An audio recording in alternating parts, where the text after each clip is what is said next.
Talks. As always, we love you to be a part of our conversation here. You can, of course, send your messages through via WhatsApp. The number is 0809 440 981.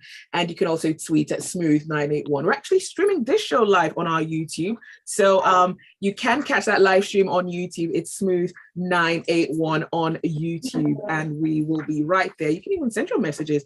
Just post the comments underneath that YouTube page. Now, this morning, we are talking about the student loan bill. And we have two special guests joining us on the show this morning. Our first guest is Mr. Jide Ojo. He's a political analyst and an author, a columnist with the Punch newspaper, and he's also the host of a television program and a well-renowned public affairs analyst. And our second guest, in so many ways, perhaps needs no introduction, but we'll do it all the same. He is Professor Emmanuel Osodeke. He's the president of the Academic Staff Union of Universities, ASU. Good morning, sir, and welcome to Lagos Talks. Thank you very much. All right. So, Prof, we have some background on this student loan bill. So we know that it is interest-free, and we know that involves the establishment of a Nigerian education bank, which is going to basically administer, oversee, supervise, and monitor the funding process, basically manage this process. And we also know that these loans are specifically for tuition. Could you please reiterate ASU's position on this bill? Our position on this bill is that it is a way to push our youth, our young students, into debt that many will not be in position to pay, and also to put them on risk. Because we have investigated and found some countries where they introduce these debts, many of these people committed suicide. You graduate, in Nigeria, it takes 10 to 20 years for many of these degree students to get a job, and the loan is accumulating. Don't be deceived, they are telling you it's interest-free, it's not correct. They can't. If it's interest-free, who is sourcing it? Who is going to fund it? If you have money to fund an interest-free bank, why not give the money to the students as bursary? Why make it loan? Why make it a bursary? So what we are saying is that in those countries where they have done it, many of the students actually committed suicide because they cannot pay back. But we're in a country where there's hardly a job, the unemployment rate is as high as 30%. And ultimately, let me get Nigerian clear that in 1993, the government and the military actually created student loan and an educational bank. It didn't take 5 years for it to collapse, and the money pushed there were swindled, were removed. A panel was set up. The panel found out and they closed the bank. What happened to those who stole those money? Did anything happen? So if in those days, when we have less corruption, such a loan scheme collapse without even giving one student a loan, is it now that you have corruption everywhere that such is going to work? I think it's just a scam. I mean, as I'm concerned, Nigeria can fund education appropriately without going through this loan. If you watch out also, the United States, one of those countries where even if you're unemployed, you are aided by the government. When you're unemployed in the US, you are aided. In such a country, they started this loan scheme, and because of the stress this loan is having on most of their youth, the president Biden, has tried to write off most of this loan, and he's doing that. So if in US it didn't work, is it Nigeria that is really up with corruption that it will work? That's the question we should ask ourselves. All right, Mr. Ojo, what is your thoughts on this bill? You're muted, please. Mr. Ojo, you're muted. Okay, I can hear you. I can hear your question. For me, I differ a bit from Prof. I think it's a welcome development to have this alternative source of funding education. It is not mandatory for any student to go and take the loan. If you so wish, the opportunity will be there. There are so many loan facilities for micro, small, and medium enterprises that government gives, but not all entrepreneurs go to borrow money from those institutions. There is a Bank of Industry. If you don't approach them, they don't come and give you the money. So it's just going to be there for willing students who wants university education or tertiary education as a facility that they can access to fund their education. And I think it does not in any way take away issues of bursary, scholarships, and all the other funding streams of education. My sister, the truth is, even if there is no loan bill, many parents have to take loan from microfinance, from cooperative societies, from different sources to keep their children in school. Last year, I have to take bank loan twice to fund my children's education. So, as a parent who wants the best for their children, you cannot but do all that is in your power to do that. So you can fund education through your savings, you can fund it through loans from financial institutions, from cooperative societies, and you can also have the scholarships, you have the bursaries, you have several others. So for me, it's a welcome development. If it is passed and signed by the president, only those who are willing, only those who feel they can meet the terms and conditions that will be set for accessing that loan will approach the institution to take the facility. Like I said, there are several loan opportunities. Even banks will lure you, send you SMS to say, oh, are you cash strapped? You can have this facility within this range and pay back, So the banks are already doing that. This is just to formalize that structured funding. And I have taken a position. I sympathize with ASU. I've written a number of articles to support ASU, but ASU must also realize, much as they say governments can fund education, I have a different thought that government alone cannot fund education. Because in many of the other countries that we talk about,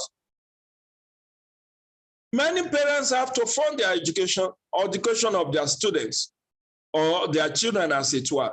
So Nigeria cannot perpetually depend on government funding for education.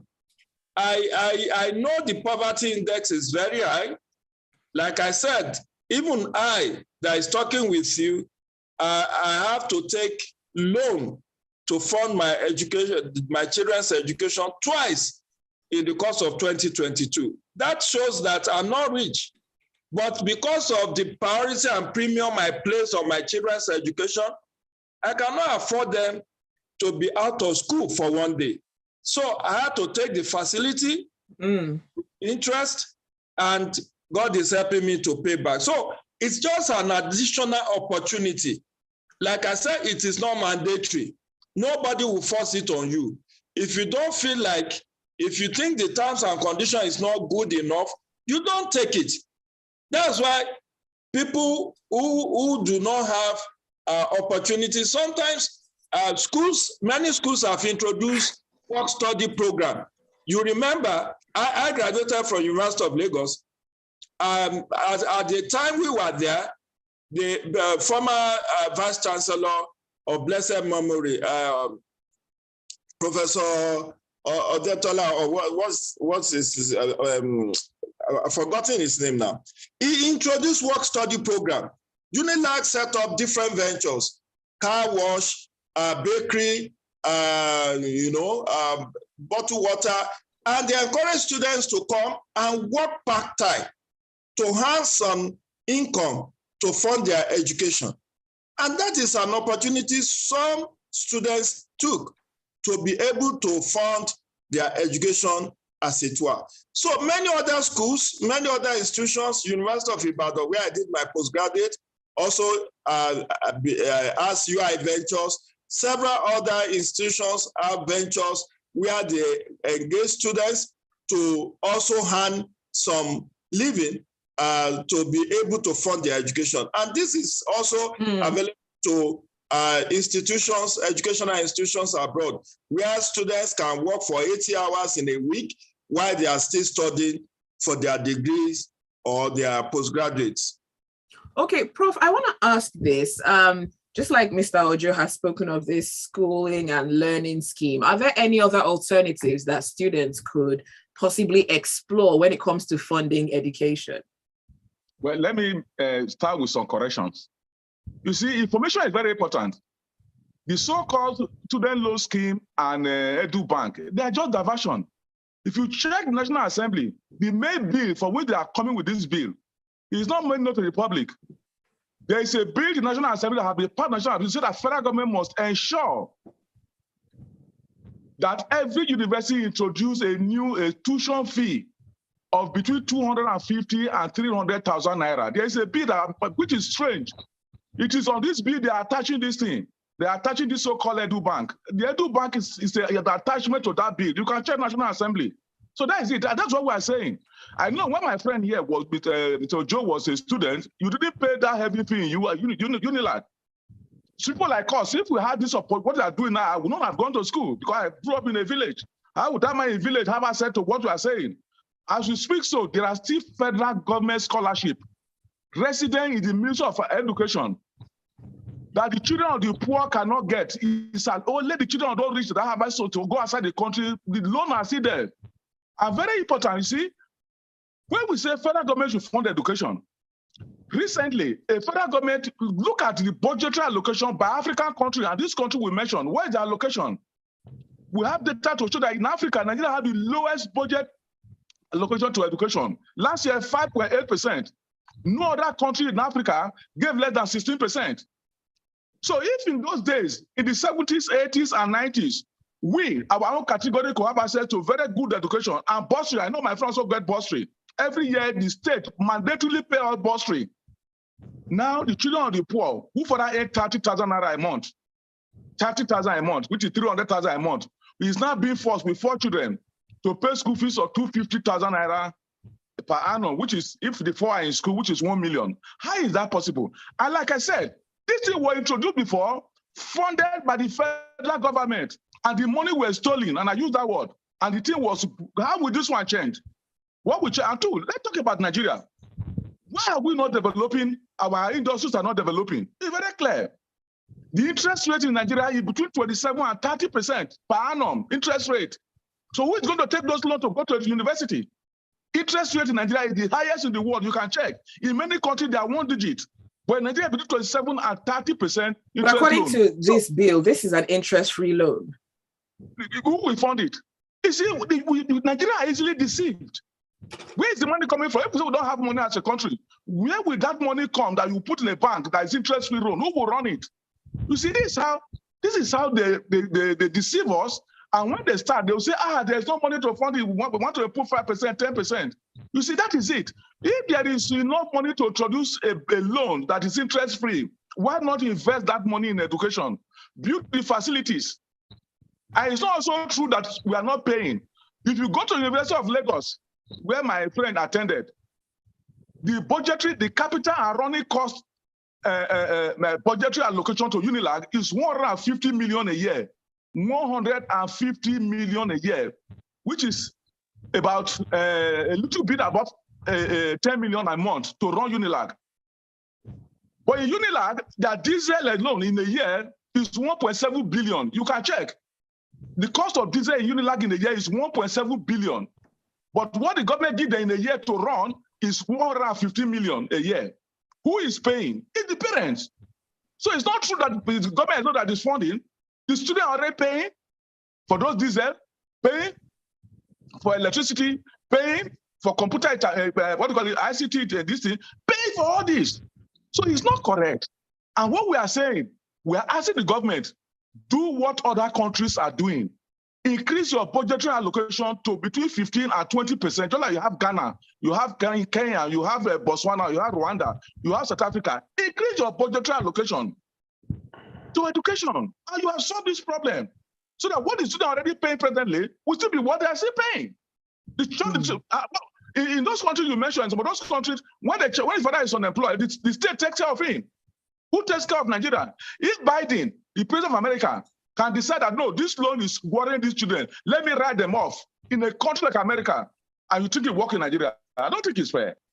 All right, we'll take a quick break and we'll continue the conversation on the other side. As always, we'd love to get your messages. We see them coming through. Please keep them coming. 0809 440 981. This is Lagos Talks. Okay, we're taking a quick break, please. We'll be back on in 2 minutes. All right. Did you get my message, Miriam? Yeah. Okay.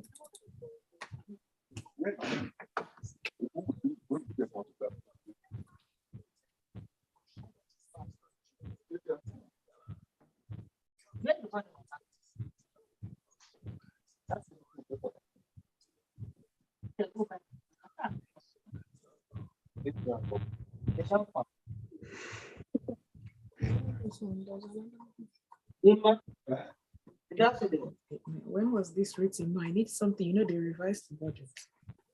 So I need.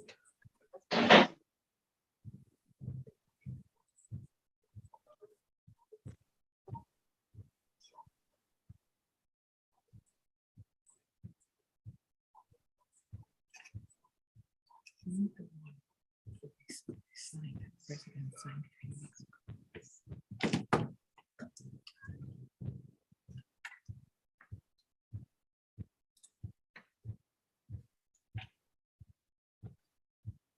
You're listening to Lagos Talks on Smooth 98.1. It's Zibby here, and I'm joined by two special guests this morning. First guest is Mr. Jide Ojo. He's a political analyst and an author and a columnist with the Punch paper. And our second guest is Professor Emmanuel Osodeke. He's the President's Academic Staff Union of Universities. And we're talking about the Students' Loan Bill. If you have any questions regarding this conversation, you want to send a message across to Professor Osodeke or Mr. Ojo, please send them via WhatsApp, 0809 440 981. Now, just before we went on the break, Prof, you spoke about how the Nigerian government needs to increase funding, just like perhaps some other countries are doing.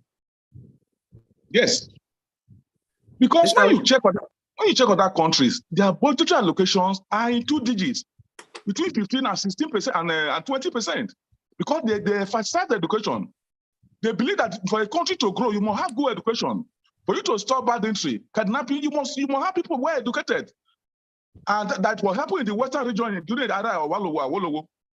But today, what do you have? You are giving 5.9% to education, which means education don't matter.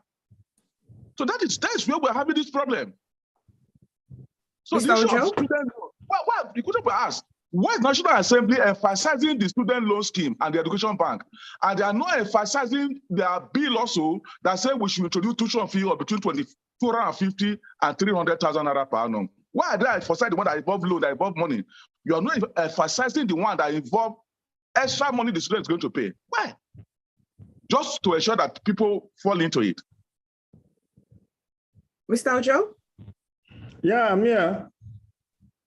Okay. Okay. For me, I maintain my stand that education must have multiple streams of funding. And for students, as we know, constitutionally speaking, is a social service, and that's why in chapter 2 of the Constitution, it's free education was alluded to, although not justiciable, it's not something that you can enforce in court.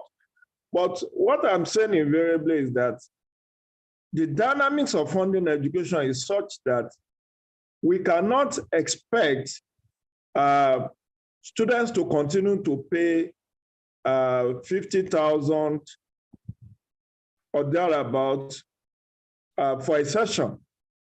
Inflation has eaten deep into the value of Naira, and nothing good comes easy. Many of us that are insisting on free university education Our children are in private primary, private secondary, and we want university education to be free. When we pay, some pay as much as 300, 500,000 for their children's, private education in secondary school per term. So, or per annum. So when you now get to the university, you want to pay next to nothing. It doesn't add up. I agree with Prof. We need to increase funding for education, but there must also be accountability. I think it's Daily Trust newspaper of today on front page that says there is an accountability issue in Ministry of Education among 52 others. You can Google front page. So there is a lot of corruption still going on in the education sector, even in universities today. Some vice chancellors have been dragged to anti-corruption agencies, have been petitioned, some are having their days in court. I recall what happened in my alma mater a couple of years ago over issue of management of resources. So as we call for more public funding of education, we must also call for accountability. Because I have posited, and this is something written in black and white, so I'm not making it up. I've said that education must have multiple funding streams. We saw what happened with alumni associations coming up to support school infrastructure. There was a report that a former student of University College Hospital Ibadan at a fundraising by the provost of School of Medicine, sometimes last year, or was it in 2021, donated a princely sum of $1 million to support that College of Medicine, University of Ibadan. That's what alumni associations can do. So they need to be more involved. They need to be more involved. Many of them went to school when bursary was given, when scholarship was given. They had the best of education. Today, they are captains of industry. Some of them are multi-billionaires. So they can do more to support. You can build infrastructure and name it after your dead parent. You can do so much. But beyond that, I've also called for public-private partnership in the funding of education, particularly the infrastructure. Some of these universities have 200 acres of land, out of which they are just using about 25. I feel that with public-private partnership, they can get the private developers to provide certain infrastructure like hostels, lecture theaters, libraries, laboratories, and all of that. And the school can pay over a long period of time, just like mortgage. And they can use the landed property of the school as a guarantee, as a collateral for that PPP. They can do operate and transfer. They can also sell part of, that's if the University Act allows them, sell part of the land and use the proceeds to develop the rest, to expand the infrastructure. So there are different ways, multiple ways, diverse ways by which we can fund education. I agree, government must take the lead. But we also know this is 2023. The president just signed the budget of 2023 into law last week. The federal government is running a deficit budget to the tune of 12 trillion. Our statutory transfer, the debt service is 6.3 trillion. Capital project is just 6.4 trillion.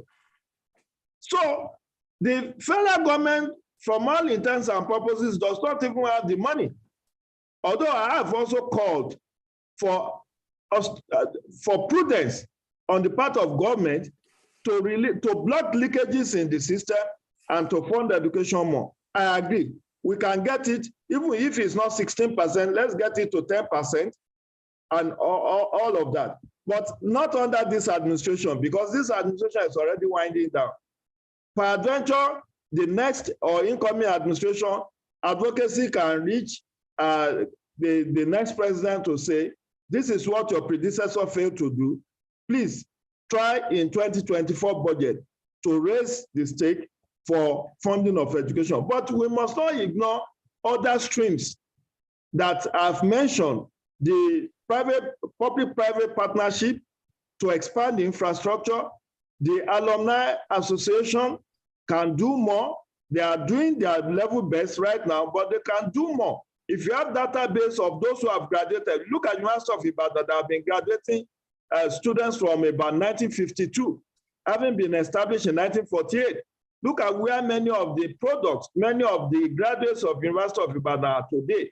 Some of them are multi-billionaire in dollars, and they can do a lot more to support infrastructural development of those schools. And of course, universities have been allowed to go into ventures. They can do, I talked about Unilag Venture, I talked about University of Ibadan Ventures. They have property, they have conference centers which they rent out, where they get some income. They have soap making factories, they have bottled water making, right. They have confectionaries. So these are different ways by which they can also get improved internally generated revenue. But all said and done, there must be better accountability. Issue of corruption within the university system must also be equally tackled. We must be massacred on how the funds generated internally by these universities, colleges of education and polytechnics are spent. Some vice chancellors, provosts, and rectors are accused of corruption or sharp practices. And you can do a Google check, some of them have been convicted. So it's not as if one is trying to call a dog a bad name in order to hang it. All right, we'll take a quick break and we'll continue the conversation on the other side. We're speaking with the president of ASU, Professor Osodeke, and we'll also be talking about this tertiary education tax and the proposal from ASU to increase this tax to up to 10%. It's Lagos Talks right here on Smooth 98.1.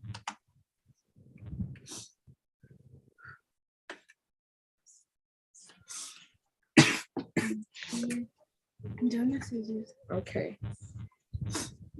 Yeah. Sorry, did you find it? Okay, we'll be back on in about 40 seconds, please. All right. Thank you. Please, that's business day. Okay, thank you. Yeah, do a screen and send it to me.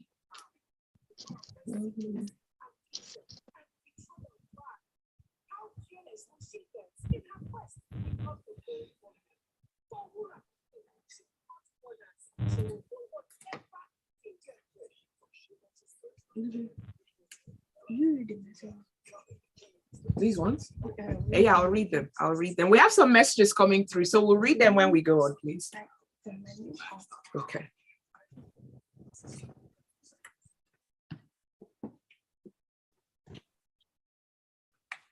You're listening to Lagos Talks on Smooth 98.1. We have two special guests joining us this morning on Lagos Talks.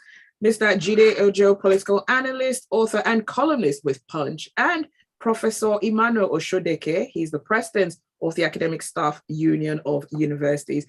Prof, I want to ask you about this. This has to do with the tertiary education tax. Now, some economists have come out to say that this is not feasible for businesses to increase this tax. What are your positions on this?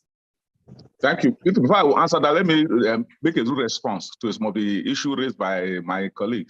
The first one is that you can check my background. All my children passed through public school, 4 of them, and they are doing extremely well. So it's not correct that those who are preaching for this put their children in private schools. One of the places I will not put my children in private schools, and you know why. Tell the secondary schools and what have you. So that is it. 2, we start this one of the issues for which we are on this strike. We went on strike in the past 4 years. Is that federal government, according to the law of the universities, should set up a visitor panel to university to probe the university, and those found guilty dealt with. That was one of the reasons we went on strike in 2020. Then in 2021, the government set up a panel. to go around all university and probe the university based on our demand.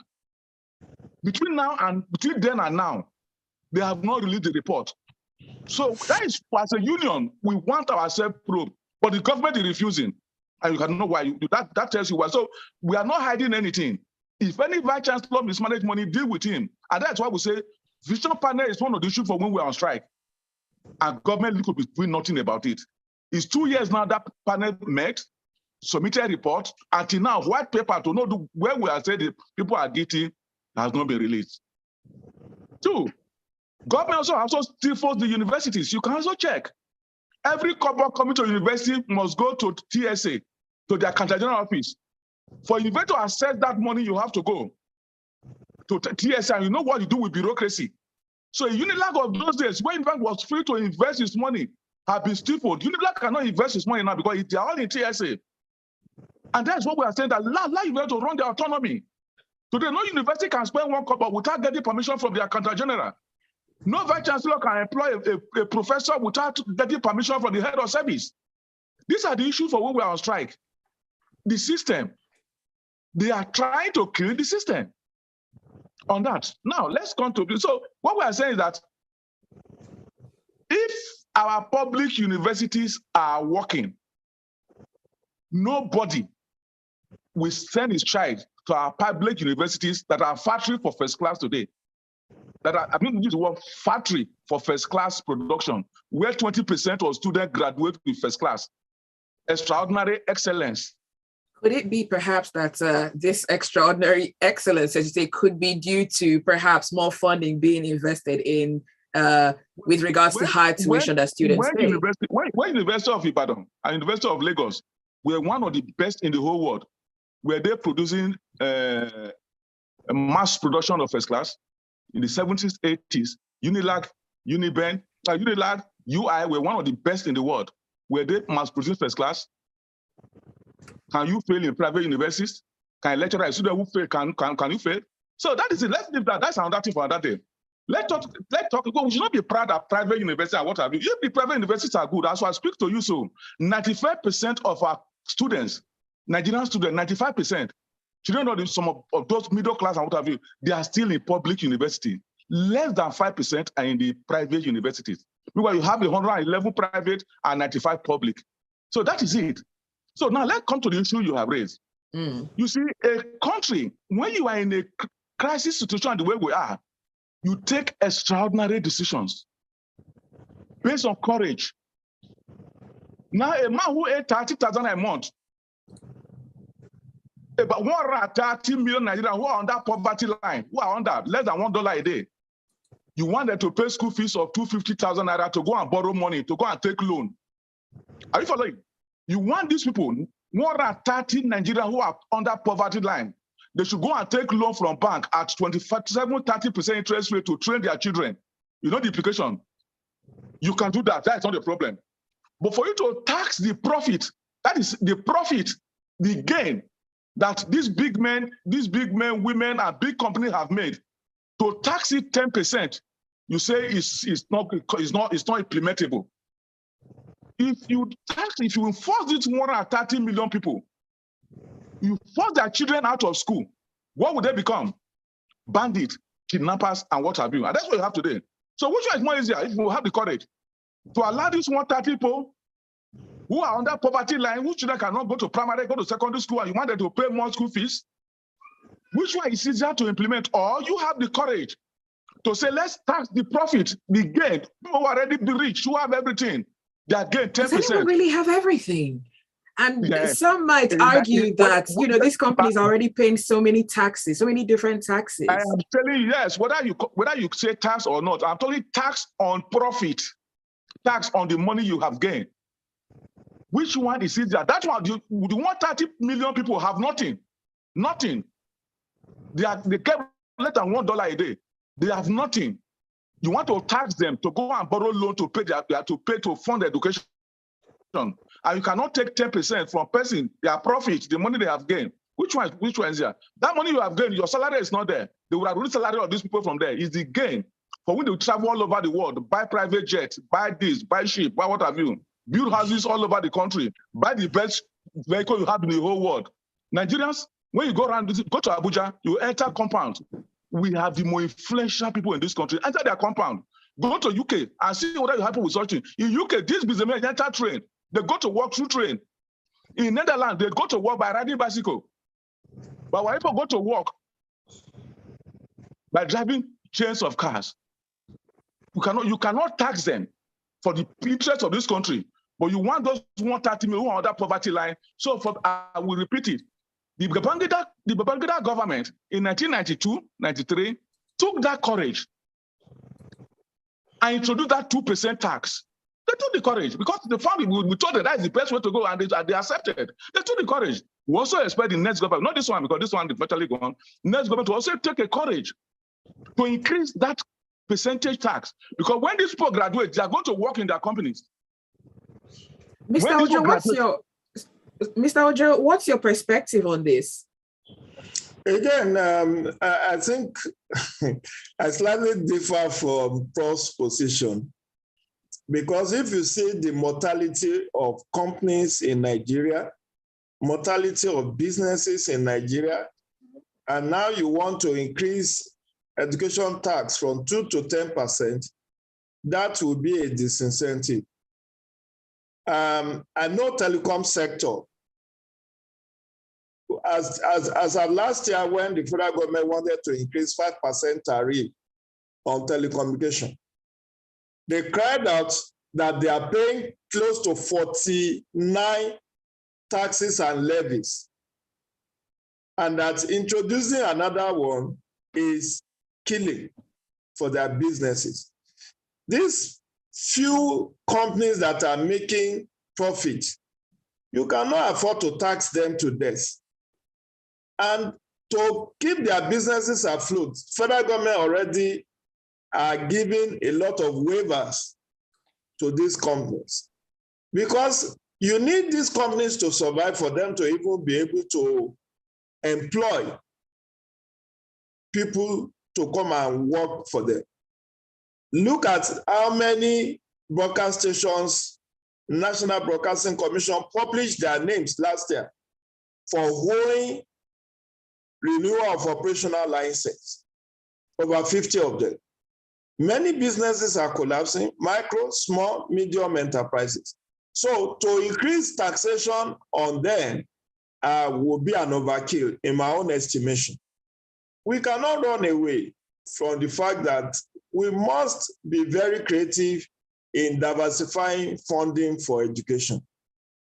And I'm glad Prof agrees with me about the need for accountability for these funds, much of which have been allegedly mismanaged by the operators of the system. And I think we should take a more liberal approach than constricting the space. And, Nigeria is a capitalist society. You cannot say a man should not enjoy the wealth, the gains of his labor. Whether he likes to acquire exotic cars is within his right. And that's why I feel such people, if they graduate from Nigerians, you can make, the Alumni Association can go to them and make appeal for them to donate more, or to come and donate structures within the university to expand the infrastructure. As at the time I was in the university, we do not have enough hostel accommodation. Only about 5 to 10% of students were living on campus. And you know the chaotic traffic situation in Lagos. And since I left over 30 years ago, at least occasionally when I visit the school, the infrastructure hasn't improved significantly. Maybe one more hostel, 1 or 2 more hostels have been built. But largely, you cannot say that the infrastructure in University of Lagos is at premium. Many of the students, over 90% of the students are still coming from home, facing huge traffic situation. So I have said, let's look at build, operate, and transfer, PPP, to expand this infrastructure. Let's look at involving alumni. Let people, foundations, Rockefeller, and other, even Dangote Foundation, MTN Foundation, they can all be encouraged to come and do something for each of these universities in their areas of operation. So, but to continue to tax them, increase the tax from 2 to 10% will be a disincentive to businesses who are already crying of harsh, what's it called? We are supposed to have ease of doing business, but you can see how harsh the business climate is in Nigeria. So you cannot say the very few who are making some profit should not be further taxed compulsorily. Rather, I think appeals can be made. They can be encouraged by different universities to make donations, to expand infrastructure, to do other things. Even you can appeal to publishing companies to donate books, whether e-books or hard copy books, to furnish your university libraries. These are other minor little ways of encouraging funding of education without creating a destabilization in the system. So we need to be very, very careful. And I'm also happy that we are in sync, myself and Professor Osodeke, that whatever advocacy we need to make will be to the incoming administration. Because for me, I'm not sure this Buhari administration is ready to make any change. Education-wise, the budget has been passed. It's now operational. We know and we will see what the envelope for education is. But I would just say, we commend the military for introducing the tertiary education tax fund, TED fund. Again, allegations have been made to some of the managers of that institutions in time past, how they have managed their resources. And I think the incoming administration must also take up the challenge of the visitation panel, not only to universities, but also to those intervention agencies, UBEC, TED Fund, and other agencies that have been established to support education. How well have they been able to manage those resources, multi-billionaire resources annually given to them? Because they form part of education fund. The UBEC fund is part of it, where states are supposed to provide matching fund of 50%, and many states have not claimed billions of their money in UBEC. For whatever reason, I wouldn't know. If you do a Google check, although it's been a while since I last wrote on this, but as at the time I wrote on it in 2021, over 20 states have unclaimed money with UBEC. Yet we claim that there is no money to fund the education. What does it cost a state government to bring 50%? You have 2 billion with UBEC, go and bring additional 2 billion, and then they release the 2 billion to you. You have 4 billion to provide infrastructure. Look at the state of, we are paying too much attention on universities. Go to public primary and secondary schools everywhere in this country. Go and look at how dilapidated the infrastructures are. So all right. That is why many parents are taking away their children from this public primary and secondary school and putting them in private schools. All right, thank you, Mr. Ojo. We'll continue this conversation on the other side, as well as read some of the messages that have come in from our listeners. This is Lagos Talks on Smooth 98.1.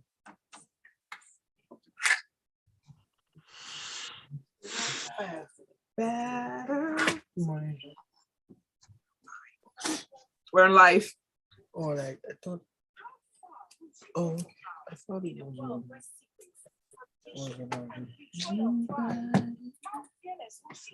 Okay, sir. So we'll come back in about 45 seconds, read some messages, ask a few final questions, and then we'll round up. All right. Thank you.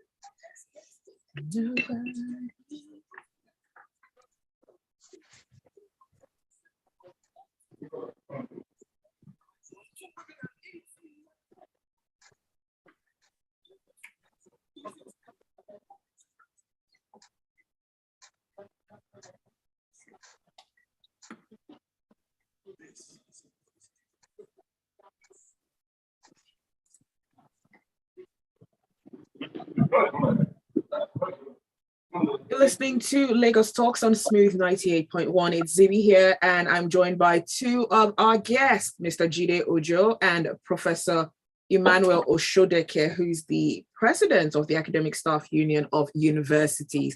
And we've got some messages coming through, and we'll just look at these messages really quickly. This one is from Austin, and it says, good morning. Student loan is not going to work in Nigeria. It's going to be like the farmers' loans and trader money. Many people collected them pretending to be in need of those resources, but up until today, many have not paid back. Students will see it as their own national cake. Wealthy and companies, okay, I'm sorry, I didn't quite get that, but I get the gist of your message.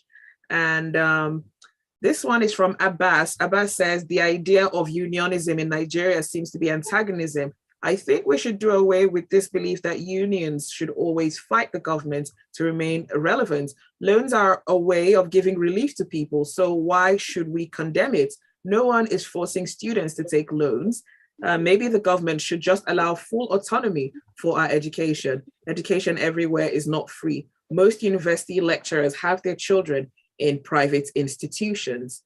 And this one is from Olalekan, and Olalekan says, it's clear that students have to pay for university education. The government needs to subsidize tuition in university education. Student loans are inevitable, and university administrators must rejig their system to attract research and funding from the private sectors as done abroad. Okay, I've got another message, and this one is from Sunday. Sunday says, brilliant submissions from Jide Ojo. In Nigeria, corporate tax by companies with all the additions is about 40%, which is one of the highest in the world.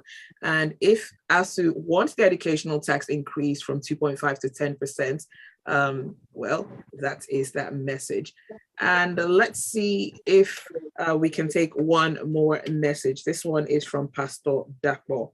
And I'm going to come to your message, Pastor Dakbo, in just a little bit. It's quite lengthy. I want to ask this, though. There's a lot of concern that has been raised about possible defaulters with regards to the student loan bill. Now, according to this bill, people could pay fines or even face jail term or both in some cases. Do you think that perhaps there could be other alternatives for people who default on these loans? That's for me? Yes, well, Prof. The answer, let me give you the answer. Like I said, in 1993, a loan scheme, an Edu Bank was created. The money was stolen. Let me use that word. A panel was set up, they made a accommodation and folded up the bank. Was anybody prosecuted? In Nigeria, when people defraud this country, are they prosecuted? Let me give you an example. We say there's no money. This year alone, within 6 months, the difference spent almost 4.something trillion of fuel subsidy. 4.something trillion of fuel subsidy. Should we as a country, if we are really serious, be talking about fuel subsidy? The military built 4 refineries. The government before this present civilian regime built 4 refineries. 4. Is anyone working? In the past 24 years, have we built one? We have all the crude, we have the technology, we have the brain, and we import fuel, and we are talking of subsidy. If you put that, half of that 4.6 trillion naira of fuel subsidy, if we have put it in education, I will be talking of our children, our people running abroad. So that is the question. Should we as a country, after mining crude since 1958, we cannot have one refinery and produce fuel to give to our people to buy? We ordinarily, if we are serious, we should be supplying fuel to the western coast of the country. But for 24 years of this present civil democracy, we couldn't even maintain the fuel subsidy in the fuel filling station. We couldn't build one new refinery, and we are talking of subsidy. For whatever reason, I don't know. So when we come to say there is no money, people should to pay fee, they should go and collect money. We should talk about how to stop this money flowing out of the government system in the name of fuel subsidy by building refineries and selling fuel lesser than the amount you have presently. We should not go beyond, we shouldn't be selling up to 100 naira per liter. Because people make money from subsidy. We should think about Nigeria. We should think about Nigerian people. Most of our leaders today are foreigners. They have houses abroad. When they have malaria, they run abroad. They have headache, they run abroad. They run abroad. It's how it should be. In the 70s and early 80s, people were coming outside to UCH for treatment. People come outside to come for treatment UCH. Today, a councillor have headache, he run abroad. A governor want to have meetings. Governors want to have meetings, they run abroad. Okay, Prof, one second. I want to just come to... Let's put interest, let's take the interest of our people into consideration. Let me give you another one. Companies are not working in Nigeria. You know why? It's not about tax. Companies are not producing in Nigeria because of the interest rate. You want to start a cocoa farm, you go and take a loan, and the interest rate is 27%, and it takes cocoa 5 to 6 years to mature. Your debt will have tripled. Okay, Prof, I just want to ask Mr. Ojo really quickly. Yeah, it's 27%. That's our problem. It's not education tax. Okay, Mr. Ojo, I want to ask quickly, we've got about a minute left. What are your thoughts about defaulters? Do you think there are other possible alternatives rather than a fine or a jail term, possibly? Of course, there are. I recall reading Uncle Osodike's book recently. You possibly know him. If you don't know him, you can do a Google check. He's a broadcaster, a veteran broadcaster in Oyo State. And in his book, in his biography, which I read recently, he went to Government College Ibadan in the 60s. And of course, his parents were so poor, he lost his father in the course of his secondary education and couldn't pay his school fees, particularly the final year fee. And the school seized his certificate. So the point is, you can have your certificate seized until when you have fully liquidated your loan. That way, you cannot, if you don't get attestation, you don't get your certificate, what will you be able to look for job for? So this will compel you, rather than sending you to jail, this will compel you to go look for the money to pay back the loan. But how are people going to pay the money if they don't have jobs, if the university holds on to their certificate? Get job with the certificate. Look, everybody, how many students are self-funded? How many students are self-funded? It's the support system that helps to fund education. Look, as I was talking to you, even though I have my own children, which I fund their education, my younger ones, their children, I still help out in a sense. So family support system has to really be activated to continue to help out, to ensure that, okay, while you are looking for a job, you are also looking for means of getting your certificate for loan defaulting. And you ask yourself, even without this loan, how has people been funding their education? I tell you, they collect cooperative loans, they take microfinance loans, they take bank loans, and one way or the other, we manage to survive. It's not the best situation we are. I must be the first to admit to that. We are not in the best of situation, but we have managed to continually wobbling and fumbling. We are still working. So it's a work in progress, but we need to look at the entire gamut of the education value chain and so that we can have better education for our children and children unborn. All right. Well, thank you so much. There's still a lot of conversation that I wish we could get into, but we're out of time. I hope we can have you on this show another time so we can speak further. By the grace of God, I will be available. Thank you, sir. And special thanks to you, Mr. Wale Ojo, and special thanks to you, Professor Osodeke, as well, for joining us on Lagos Talks this morning. One quick question, though. Will ever get to a point where federal government and ASU are on the same page? Please come again. Will we ever get to a point where the federal government and ASU can be on the same page? We can be on the same page if the government is honest and want to implement the agreement they signed with union and take the interest of Nigerian children into heart. That is the only way. As of now, that's not working. All right. Well, thank you very much, Mr. Jide Ojo and Professor Osodeke. Have a brilliant, brilliant day ahead. That's it for Lagos Talks this